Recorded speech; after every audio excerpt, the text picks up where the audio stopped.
अस्सलाम वालेकुम मैम। वालेकुम अस्सलाम। कैसी हैं मैम आप? जी शुक्र अल्लाह का। क्या लग रहा है किस हद तक कंप्लीट हो चुकी हैं तैयारियां और पीटीआई के वर्कर्स किस हद तक मजबूत लग रहे हैं आपको? हाँ जी, लोग सब बड़े पुरजोश हैं, बड़ा जज्बा है उनमें। देखे अभी जलसा कल है और आज ही देखे दुनिया किस तरह आई हुई है। इससे आप उनके शौक़ का, उनके ज़ौक़ का, उनके जज्बे का अंदाज़ा लगा सकते हैं। क्या कहना चाहेंगे जो आज अवाम आ रहे हैं इमरान खान के साथ जो लोग हैं उनके लिए कोई पैगाम रिकॉर्ड करवाना चाहें आप? तो बस मैं यही पैगाम देना चाहती हूँ कि अव्वल तो पाकिस्तान के अवाम में बड़ा शऊर बेदार हो गया है और वो अब पार्टियों से मुबर्रा होकर पाकिस्तान की आज़ादी और सालमियत के लिए खड़े हैं।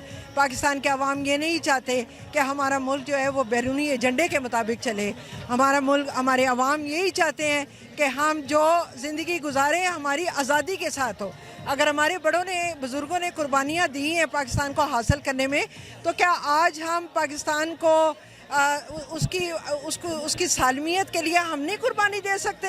ये हमारा फ़र्ज़ है और ये अवाम पर भी फ़र्ज़ है। और मैं कहती हूँ कि जिस तरह इमरान खान के नज़रिए पर अवाम में शऊर और बेदार हुआ है, मैं हैरान हूँ कि किस तरह अल्लाह ताला की मेहरबानी है कि अवाम में अब एक एक बच्चा जो है वो पाकिस्तान की आज़ादी के लिए इमरान खान के साथ खड़ा है। आपको क्या लगता है कि इस हकीकी आज़ादी के बाद लोगों में क्या तब्दीलियाँ आएंगी? क्या नज़र आ रहा है फिर आपको इस जलसे के बाद? देखिए, इससे जिस तरह इमरान खान ने अपने पहले 4 सालों में पाकिस्तान के लिए, उसकी खुशहाली के लिए आगे कदम बढ़ाने शुरू कर दिए थे और सारी चीज़ों को लाइन अप करके उनको एक तरतीब में आगे बढ़ने के लिए चला दिया था। हमारी टेक्सटाइल चल पड़ी थी, हमारे अब PIA खसारे में से निकल आया था, नाजायज़ भर्तियाँ उसमें से निकाल दी थी और उसके बाद हमारे डैम्स बनने में बड़ी तेज़ी आ गई थी। उसके बाद हमारे गरीबों के लिए लंगर खाने खोले गए मुसाफिरों के लिए और हमारे लिए वो लंगर खाने और पनाहगाहें बनाई गई जिसमें बाहर से जो मजदूरी करके आते थे लोग वहाँ पनाह लेते थे। मतलब कि पाकिस्तान की खुशहाली जो थी उसका आगाज़ हो चुका था। लेकिन हमारे अमेरिकी एजेंडे जो है, बैरूनी ताकतें, वो पाकिस्तान को कभी मजबूत नहीं देखना चाहती।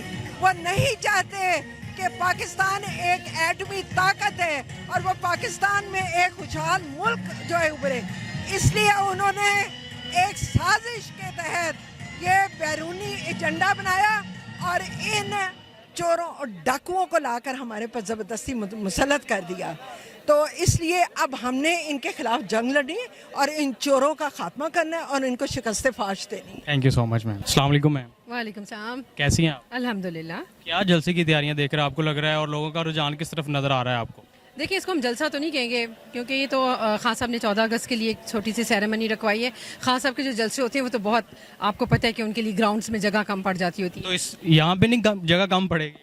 यहाँ मुझे अंदाज़ा है कि जगह बहुत कम पड़ेगी और बाहर सड़कें जो हैं उसमें हमें मैनेज करना पड़ेगा लोगों को, क्योंकि इसका बेसिक आइडिया यही है कि हम 14 अगस्त के हवाले से एक फ़्लैग सेरेमनी होगी और नेशनल एंथम होगा।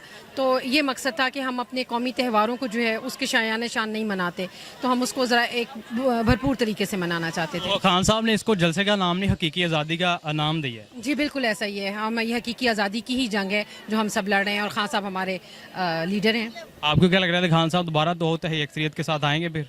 इंशाल्लाह 2/3 तो बहुत ही कम है। इंशाल्लाह ताला क्लीन स्वीप करेंगे जो मुझे नज़र आ रहा है। चाहे कितनी ही मख्फी खुफिया ताकतें हों, चाहे कोई लोग हों जो खान साहब का रास्ता रोकना चाहें, एक हकीकी आज़ादी का रास्ता रोकना चाहें, मैं समझती हूँ कि इंशाल्लाह ताला शिकस्त फाश होगी इस तरह की नादीदा कुव्वतों को।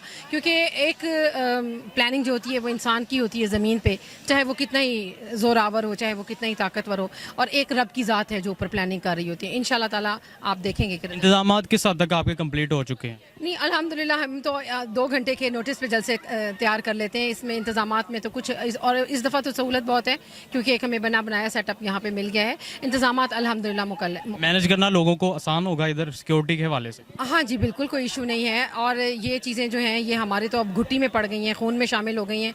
लोगों को मैनेज करना, खाना पीना, ख़वातीन का इंक्लोजर्स, बच्चों की तैयारी, फेस पेंटिंग्स, एवरीथिंग, साउंड,